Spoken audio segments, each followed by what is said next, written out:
Malkajgiri parliament నియోజకవర్గ విస్తృత స్థాయి సమావేశానికి ముఖ్య అతిథి మన ప్రియతమ నాయకుడు రామన్న గారు, ఎమ్మెల్యేలు మల్లన్న గారు, సుధీర్ రెడ్డి గారు, లక్ష్మారెడ్డి గారు, మా లక్ష్మణ గారు, మా కృష్ణారావు గారు, ఇక మనకు అత్యంత ప్రీతిపాత్రుడైన మా తమ్ముడు లక్ష్మారెడ్డి క్యాండిడేట్ గారు, వేదిక మీద ఉన్న నాయకులకు అందరికీ, ఇక్కడ విచ్చేసిన హృదయపూర్వక ధన్యవాదాలు తెలియజేస్తూ, ఒక్కటే మనకు 100 రోజుల టైం పెట్టిర్రు. 100 రోజులు అయిపోయింది. అంతకుముందు మన నాయకులు మాట్లాడితే మేము వచ్చింది మొన్ననే కదా, వచ్చి రాకడనే వీళ్ళు షురూ చేసిర్రు అన్నాడు.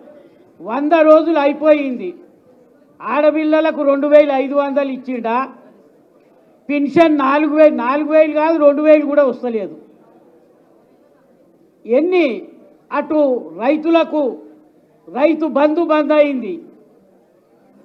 అన్ని విధాలుగా కూడా ఈ ప్రభుత్వం చేతగాని ప్రభుత్వము ఈ విధంగా చేసుకుంటూ, బ్లాక్మెయిలింగ్ చేసుకుంటూ, ముఖ్యమైన నేతలను బెదిరించుకుంటూ ఈ విధంగా పబ్బం గడుపుతున్నది తప్ప, ఒక దిక్కు చేన్లు ఎండిపోతున్నాయి, లక్షల ఎకరాల చేన్లు ఎండిపోతున్నాయి, రైతులు చచ్చిపోతున్నారు. ఎన్నడన్నా 10 ఏళ్ల పాలనలో అధికారంలో ఒక ఉద్యమం నడిపించి, 14 ఏళ్ళు ఉద్యమం నడిపించి ఈ రాష్ట్రాన్ని తీసుకొచ్చి ఇవాళ 10 ఏళ్ళు నడిపించి ఏ విధంగా సస్యశ్యామలంగా ఈ రాష్ట్రాన్ని నడిపించి ముందుకు తీసుకుపోయాడు మన ప్రియతమ నాయకుడు. ఇవాళ ఏంది పరిస్థితి? ఈ రెండింటిని బేరీ చేసుకొనే మనం జనం దగ్గరికి పోవాలి. రైతులు చచ్చిపోతున్నారు, చెరువులు ఎండిపోతున్నాయి, నీళ్లు లేవు, మళ్ళా బోర్లేసే పరిస్థితి వచ్చింది. ఇళ్ళల్లో మళ్ళీ ఇన్వర్టర్లు జనరేటర్లు పెట్టవలసిన పరిస్థితి వచ్చింది. మరి ఈ విధంగా ఇప్పుడే మార్చిలోనే ఈ విధంగా ఉంటే రేపు ఏప్రిల్ మేలో ఏమవుతుంది? నిన్న నేను మీటింగులు అయిపోయినాక ఇంట్లో ఉన్నా. 3 సార్లు పోయింది కరెంటు, 3 సార్లు పోయింది కరెంటు. అంటే ఇంచుమించు అందరి దగ్గర కూడా అదే విధంగా కరెంటు కట్ చేస్తున్నారు.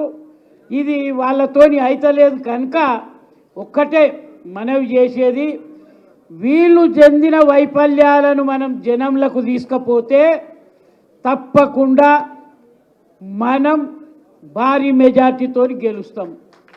7 నియోజకవర్గాలు ఇవాళ మన ఎమ్మెల్యేలు ఉన్నారు, అతిరథ మహారథులు ఉన్నారు. వాళ్ళకు వచ్చిన మెజార్టీ కంటే కూడా ఇంకా ఈ పరిస్థితిలో మెరుగైన ఇంకా మెజార్టీ మనం తీసుకురావాల్సిన అవసరం ఉన్నది.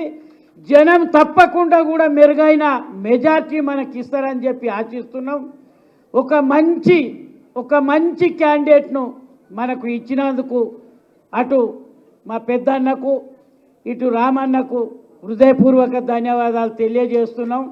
ఇప్పటిదాకా మా లక్ష్మణ చెప్పిండు ఆర్ట్ఫుల్గా, రాగిడి లక్ష్మారెడ్డి ఎక్కడ చేసినా ఆర్ట్ఫుల్గానే ఉంటాడు, చేస్తాడు. ఇవాళ మా దగ్గర కూడా మా సుధీర్ రెడ్డికి వచ్చిన దానికంటే కూడా మా లీడర్లందరూ కలిసికట్టుగా ఇంకా 2 మెజార్టీ తప్పకుండా తెస్తారు. ఏం రామయ్య, తప్పకుండా 2 మెజార్టీ తేవాల్సిన అవసరం ఉన్నది. అత్యధిక మెజార్టీ తేవాలి. సుధీర్ రెడ్డి తప్పకుండా అనుకుంటే ఆయన కంటే ఇంకా డబల్ మెజార్టీ ఈసారి తప్పకుండా వస్తుంది. మనం గెలిపించి మా కేసీఆర్ అన్నకు రామన్నకు గిఫ్ట్గా ఇచ్చి మనం పంపవలసిన అవసరం ఉన్నది. రాష్ట్రం మొత్తం మీద కూడా ఇప్పటికే కాంగ్రెస్ మీద వ్యతిరేకత ఓటు పెరుగుతూ పోతున్నది కనుక అది అడ్వాంటేజ్ చేసుకుంటే సరిపోతుంది అని నేను భావిస్తూ ఈ అవకాశం ఇచ్చిన మీ అందరికీ కూడా హృదయపూర్వక ధన్యవాదాలు తెలియజేస్తున్నాను. ఇప్పుడు మన అందరి